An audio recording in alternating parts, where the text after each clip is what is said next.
Bismillahirrahmanirrahim. Assalamualaikum warahmatullahi wabarakatuh. Alhamdulillahirabbil alamin. Assalatu wassalamu ala asyrafil anbiya wal mursalin wa ala alihi wa sahbihi ajma'in.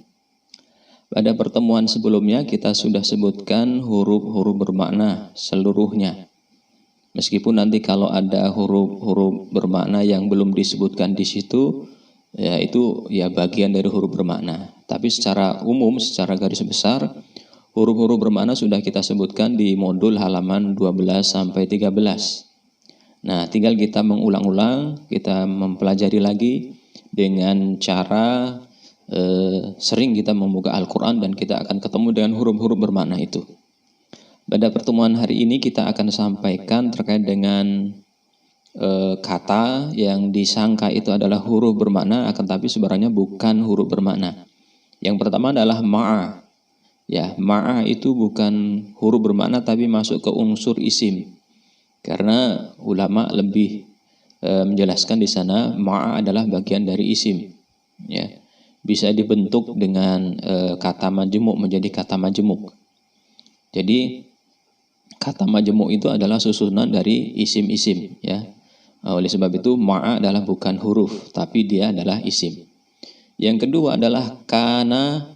Kanat, kana, kanu itu kanya bukan huruf bermakna, ya kanya. Tapi kana, kanat, kanu, kana dan sebagainya itu adalah satu rangkaian fi'il atau kata kerja. Jadi kanya bukan huruf bermakna tapi adalah milik satu rangkaian kata kerja. Kemudian yang ketiga ingin kita sampaikan terkait dengan huruf bermakna yang dipastikan selalu sambung dengan kata setelahnya. Artinya huruf bermakna ini ada yang senantiasa sambung atau menempel pada kata setelahnya. Nah, ini di halaman 14 saya sebutkan saja ya huruf yang senantiasa sambung dengan kata setelahnya.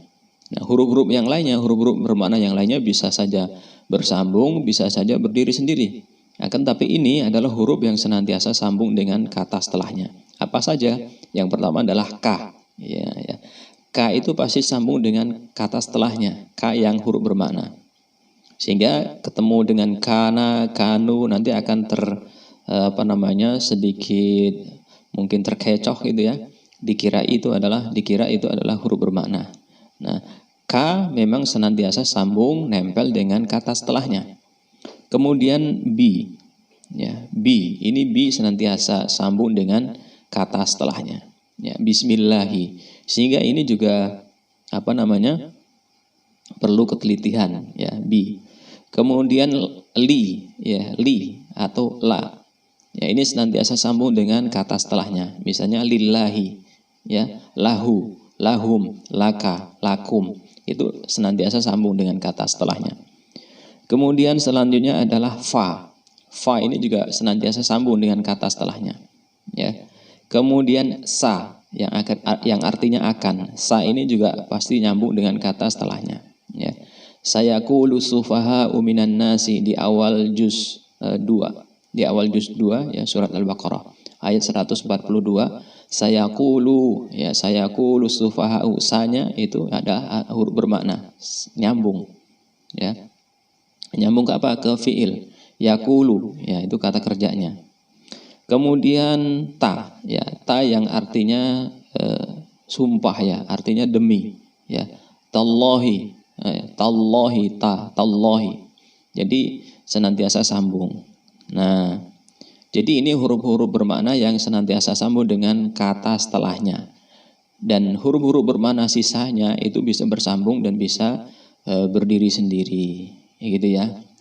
Kemudian selanjutnya saya akan jelaskan juga terkait dengan huruf bermakna yang sering keliru kita mencarinya, yaitu ma ya.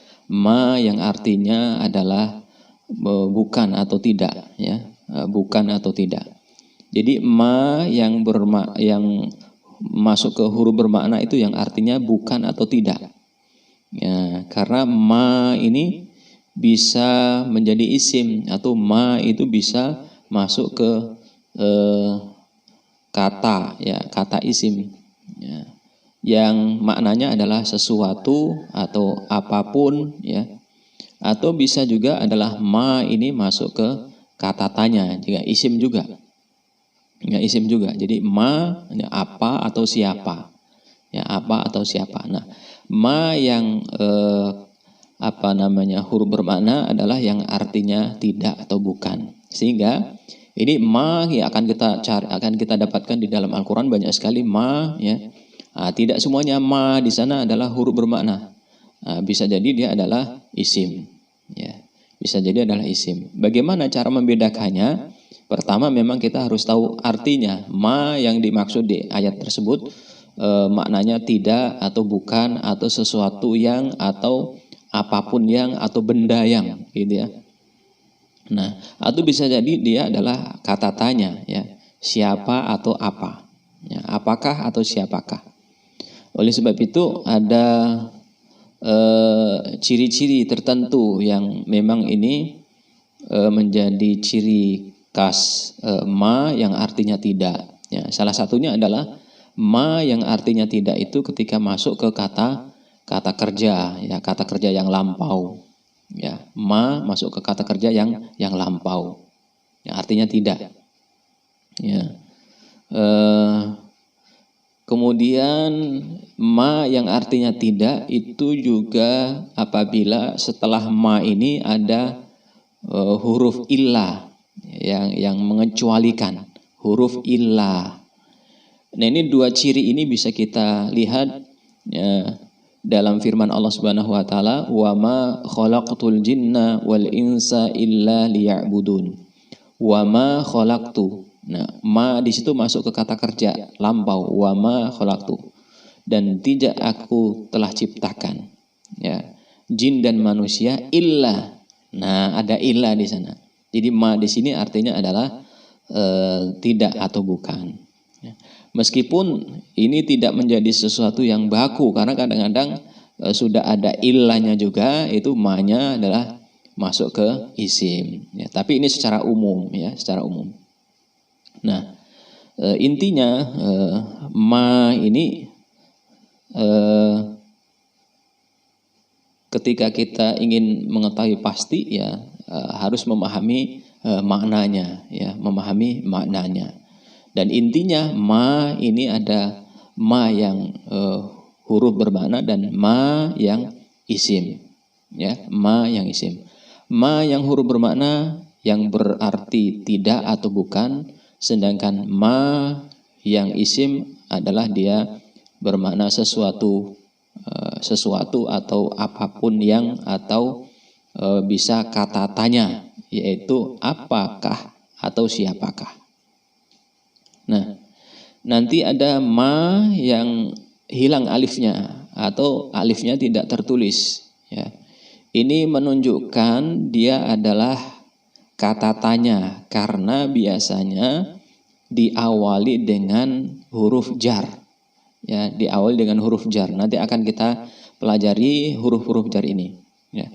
Tapi kalau misalnya nanti ada ma yang alifnya hilang, itu menunjukkan adalah kata tanya. Misalnya dalam surat An-Naba, ya, dalam surat An-Naba, ya.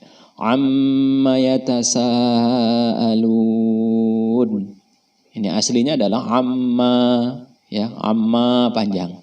Ya, alifnya kok hilang? Ini menunjukkan ini adalah kata tanya, ya, kata tanya, ya. Aslinya adalah an dan ma, ya, an dan ma. Tapi karena ini adalah kemasukan huruf jar dan ini menunjukkan kata tanya, maka alifnya adalah menjadi hilang, ya.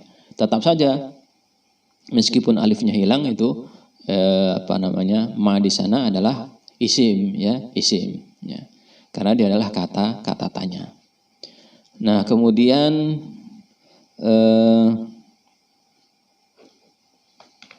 apalagi, ya, ini yang selanjutnya adalah huruf hamzah, ya. Huruf hamzah yang memang ini berfungsi sebagai pertanyaan yang artinya apakah, sebagaimana hal, apakah. Ini juga akan kita mungkin agak kesulitan mencarinya di Al-Quran, ya. Hamzah yang dia adalah berdiri sendiri yang maknanya adalah apakah, untuk bertanya. Nah, tentunya tidak akan banyak tentunya di dalam Al-Quran kita mendapatkan hamzah yang berfungsi sebagai pertanyaan atau alat tanya.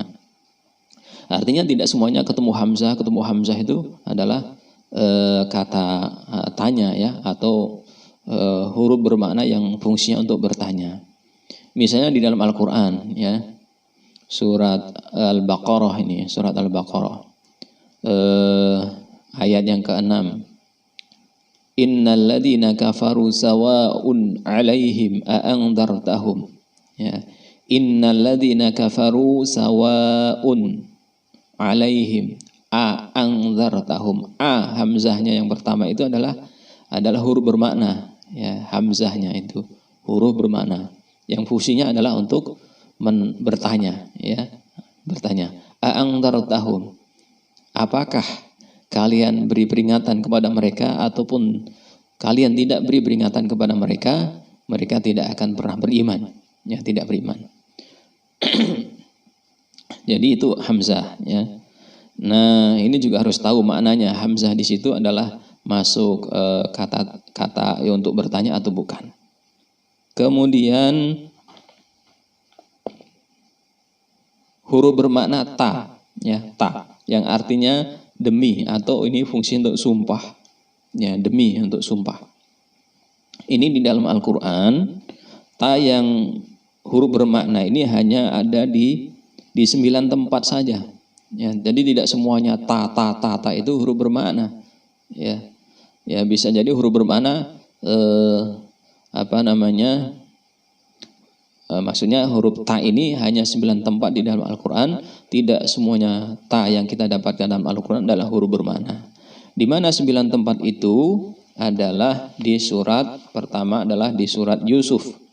Surat Yusuf ayat 73, 85, 91 dan 95. Jadi surat Yusuf ayat 73, 85, 91 dan 95. Kemudian surat An-Nahl ayat 56 dan ayat 63. Kemudian surat Al-Anbiya ayat 57, surat Asy-Syu'ara ayat 97 dan surat As-Saff ayat 56. Jadi ta yang sebagai huruf bermakna dan maknanya adalah demi atau untuk sumpah ya. Tallahi, demi Allah. Tallahi, demi Allah. Ini hanya ada di 9 tempat di dalam Al-Quran dan selebihnya adalah tidak ada. Ya, tidak ada. Jadi jangan dipusingkan. Ini taknya nggak ketemu-ketemu. Ya memang hanya 9 tempat ini saja. Ya. Kemudian yang terakhir yang ingin kita jelaskan pada hari ini adalah tentang penulisan ya, penulisan huruf-huruf bermakna yang ada di dalam Al-Quran. Nanti biar kita semakin pandai ya, semakin pandai. Di halaman 17 di modul kita tuliskan di sana bagaimana bentuk penulisan huruf bermakna di dalam Al-Quran. Contohnya di sini amma yang kita singgung tadi. Amma ya, itu adalah aslinya an dan ma. Annya huruf bermakna. Ya. Ma-nya bukan, ma-nya adalah isim. Ya. Nah, alifnya dihilangkan, alifnya dihilangkan itu menunjukkan bahwasanya dia adalah kata tanya. Ya, bukan sesuatu yang itu adalah mausul ya, bukan kata sambung, tapi ma di sana adalah kata tanya. Kemudian penulisan yang lainnya li Allah ini sambung semuanya. Ini aslinya adalah li, an dan la. Li, an dan la. Ini huruf bermakna semuanya. Li huruf bermakna, an huruf bermakna, la huruf bermakna. Tapi dalam Al-Quran ditulis sambung semuanya. Li ya, lam, kemudian hamzah, kemudian lam dan alif. Kemudian inna ini ya. Inna ini sebenarnya kan inna dan nahnu. Inna dan nahnu. Ditulis inna, itu ada huruf bermaknanya inna dan na, satunya itu adalah isim. Ya. Kemudian innama, inna dan ma, innama gitu ya. Ini aslinya adalah inna dan ma ya. Huruf bermaknanya adalah inna gitu ya. Kemudian ada Allah, ya, ada lain, ini la dengan in. Ya. Nah, baik ini fihi, ada fi dengan hi gitu. Fi-nya huruf bermakna, hi-nya adalah isim, ya. Ini sambung dengan kata setelahnya. Jadi kita perlu sering banyak membaca Al-Qur'an atau membuka Al-Qur'an, dan kita akan ketemu penulisannya seperti ini, dan kita tidak akan keliru, tidak akan salah karena kita sudah tahu penulisannya seperti itu. Baik, kita cukupkan pertemuan kita, ya. Pada hari ini kita akhiri. Subhanakallahumma wa bihamdika asyhadu an la ilaha illa anta astaghfiruka wa atubu ilaik. Assalamualaikum warahmatullahi wabarakatuh.